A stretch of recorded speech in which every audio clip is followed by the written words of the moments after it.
இறைவசனம் 2 கொரிந்தியர் 4:17. ஏனெனில் நம்முடைய லேசான இக்கட்டான துன்பங்கள் நமக்கு மகத்துவமான நித்திய மகிமையை அதிக அளவில் உண்டாக்கும். பிரியமானவர்களே, நாம் இந்த உலகத்தில் சந்திக்கும் துன்பங்கள் சில நேரங்களில் மிகுந்த பாரமாக, தாங்க முடியாததாக, வாழ்க்கையே முடிந்துவிட்டது போல் தோன்றுகிறதா? நம் இதயத்தில் நிலைக்கின்ற வேதனைகள், நம் கண்களில் சிந்தும் கண்ணீர், நம் மனதை கலங்க வைக்கும் பிரச்சனைகள், இவை அனைத்தும் ஓர் அழியாத மகிமையை உருவாக்கும் கருவி. ஆமாம், பவுல் சொல்கிறார், நாம் அனுபவிக்கிற துன்பங்கள் நிலையானவை அல்ல, தற்காலிகமானவை. அவை சிறியவை.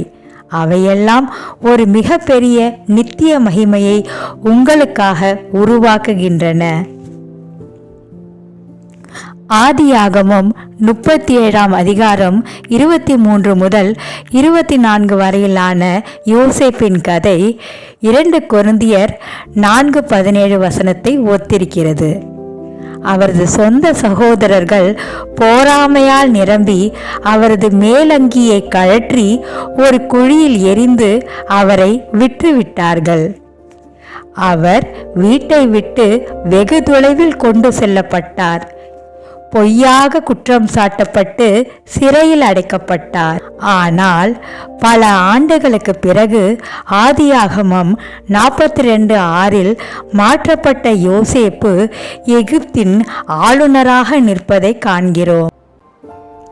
அவருடைய சகோதரர்கள் அறியாமலேயே உணவுக்காக அவரிடம் குனிந்தார்கள். யோசேப்பு நிராகரிக்கப்படவில்லை என்றால், காட்டிக் கொடுக்கப்படவில்லை என்றால், அந்த குழியில் தள்ளப்படவில்லை என்றால் அவரால் இந்த உயரத்தை எட்ட முடியுமா? அவருடைய துன்பம் அவரது கதையின் முடிவல்ல.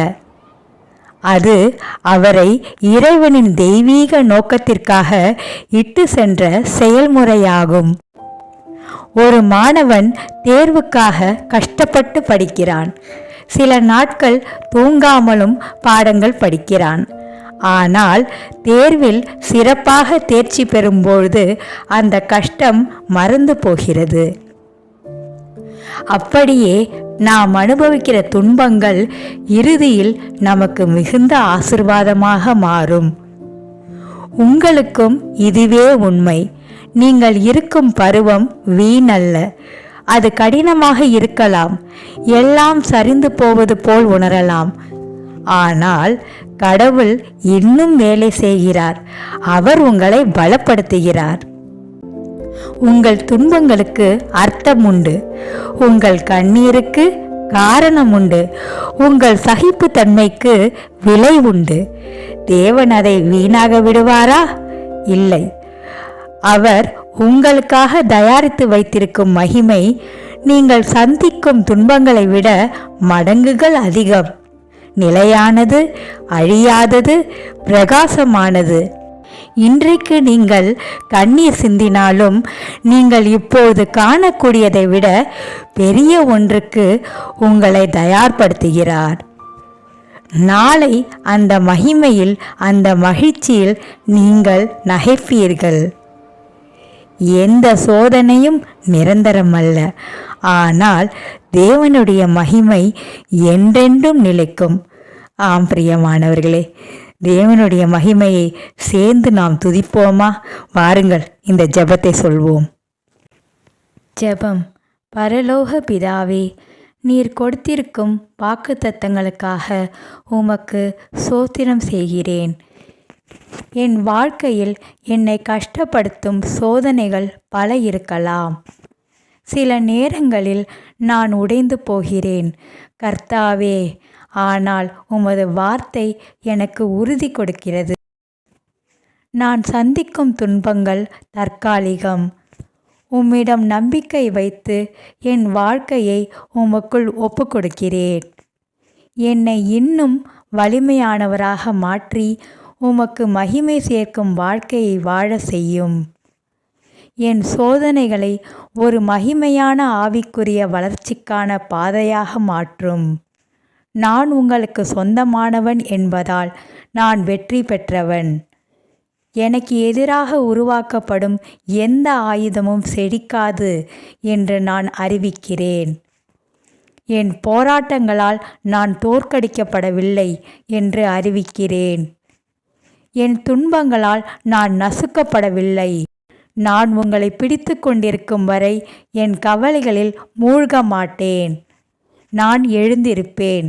நான் ஜெயிப்பேன். நான் விசுவாசத்தாலும் வெற்றியிலும் நிற்பேன். எதிரியின் தாக்குதல் இல்லை. இருளில் எந்த திட்டமும் இல்லை.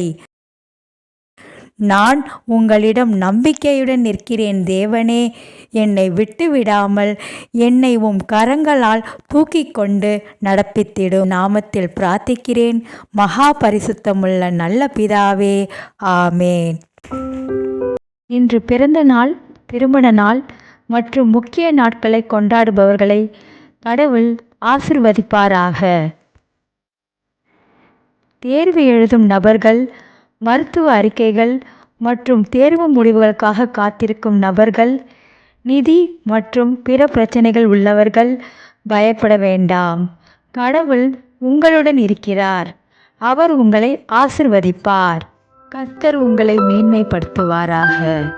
உங்கள் விசுவாசத்தின் அடையாளமாக ஆமேன் என்று கமெண்ட் செய்யுங்கள்.